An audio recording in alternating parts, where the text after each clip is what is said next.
नमस्कार दोस्तों, हमारे आज की वीडियो में हम बात करने वाले हैं चीन के थर्ड पावरफुल व्यक्ति ली झासू के बारे में, जो कि आजकल अपनी 67 सदस्यीय टीम के साथ नेपाल यात्रा पर पहुंचे हैं। और इन्होंने वहां की सरकार और हाउस स्पीकर अग्नि प्रसाद सबकोटा को, इनका जैसा नाम है ली झासू, अपने झांसे में लेते हुए 6 पॉइंट समझौते पर हस्ताक्षर करवा लिए है।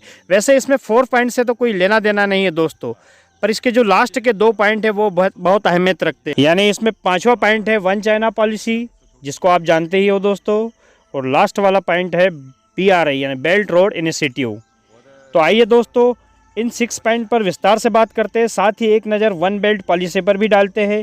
तो दोस्तों ली झासू, यहाँ आपसे एक बात कहना चाहूँगा दोस्तों, इनका जैसा नाम है वैसा ही इनका काम है, क्योंकि अल्टीमेटली इन्होंने नेपाल को अपने झांसे में ले ही लिया। वैसे झासू जी ने अग्नि प्रसाद सबकोटा को झांसे में लेते हुए जो एग्रीमेंट्स पे साइंस करवाए हैं, उसमें पहले की बात करें तो exchange of high level visits, यानी इनका कहने का मतलब है एक दूसरे के यहाँ हम आते जाते रहेंगे। आप विश्वास कर सकते हो दोस्तों, चलो कोई बात नहीं। और दूसरा पॉइंट है प्रमोटिंग गुडविल एंड अंडरस्टैंडिंग, यानी इनका कहना है कि हम एक दूसरे को प्रमोट करेंगे, एक दूसरे की शाखा प्रमोट करेंगे और एक दूसरे के बीच म्यूचुअल अंडरस्टैंडिंग डेवलप करेंगे। दोनों ही झूठी बातें हैं। ये शुरुआती समझौतों को छोड़िए दोस्तों, दरअसल ये तो उसी प्रकार है मछली को लालच दिखाने वाले। दरअसल इनके लास्ट वाले जो समझौते हैं वो असल में काम किए, क्योंकि उसमें वन चाइना पॉलिसी और बेल्ट रोड इनिशिएटिव शामिल है, जो कि मछली को पकड़ने वाले समझौते हैं।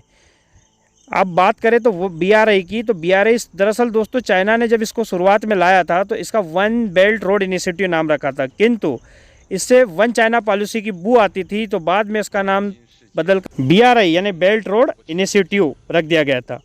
दरअसल दोस्तों आपको याद होगा अक्टूबर 2013 में शी जिनपिंग कजाकिस्तान की यात्रा पर गए थे और इन्होंने वहां पर सेंटी होते हुए कहा था कि देखिए, हमारे पुरखे 2006 BC के समय से ही सेंट्रल एशिया में यानी कजाकिस्तान, उज्बेकिस्तान, तुर्कमेनिस्तान में हमारा सिल्क बेचने आया करते थे। और इसी बात को आगे बढ़ाते हुए उन्होंने कहा कि हम भी चाहते हैं कि चीन से लेकर सेंट्रल एशिया से होते हुए यूरोप तक एक सिल्क रोड बनाएं, और इसे इन्होंने बेल्ट नाम दिया। तथा दूसरी ओर रोड के नाम पर मैरीटाइम रोड यानी समुद्री मार्ग का निर्माण करेंगे। दरअसल दोस्तों मैरीटाइम रोड तो आज भी जीवित है, किंतु अगर हम बात करें सिल्क रोड की, तो कनिष्कों ने सिल्क रोड पर कब्जा करके उस रूट को धीरे धीरे खत्म कर दिया था। तो दोस्तों इसी BRI के अंतर्गत 6 कॉरिडोर डेवलप किए गए। तो दोस्तों यहीं से शुरुआत होती है चाइना के सबसे गंदे प्लान BRI की, यानी बेल्ट रोड इनिशिएटिव की। दोस्तों यहाँ इसकी आड़ में चाइना ने 6 कॉरिडोर डेवलप करने का प्लान बनाया, जिसमें लगभग $1 ट्रिलियन की लागत का अनुमान लगाया।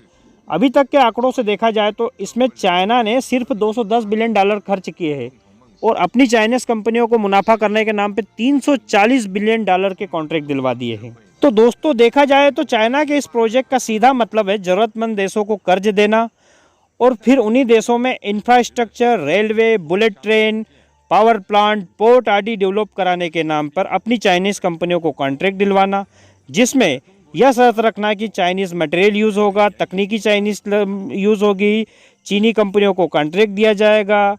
यानी एक हाथ से दिया और दूसरे हाथ से वापस ले लिया और अपना कर्ज वैसे का वैसे बरकरार रखा। तो दोस्तों चाइना की यह पॉलिसी कोई पॉलिसी नहीं है, यह बस एक डेप्ट ट्रैप है, और इसने इस डेप्ट ट्रैप में कई देशों को फंसा के रखा है और अब इसके रुझान भी आना शुरू हो गए हैं।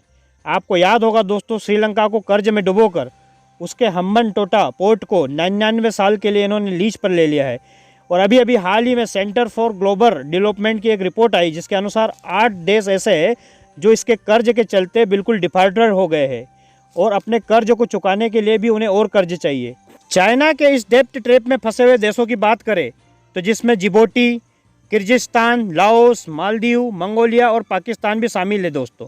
और आपको याद भी होगा शायद पूर्व पाकिस्तान PM इमरान खान ने कर्ज माफी की गुहार भी लगाई थी। और अब इन 3 दिवसीय मीटिंग को देखते हुए तो यह लगता है कि नेपाल भी चीन के कर्ज के ड्रेफ्ट में फंसने वाला है।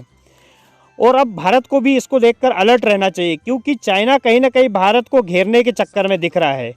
वैसे चाइना का ये कॉरिडोर अब बिल्कुल फेल होता मालूम पड़ रहा है, क्योंकि कई देश अब इस डेप्ट ट्रैप से निकलना चाहते हैं। तो दोस्तों आज की वीडियो में बस इतना ही। आप सबने मुझे प्रेम पूर्वक सुना, इसके लिए धन्यवाद। जय हिंद, जय भारत।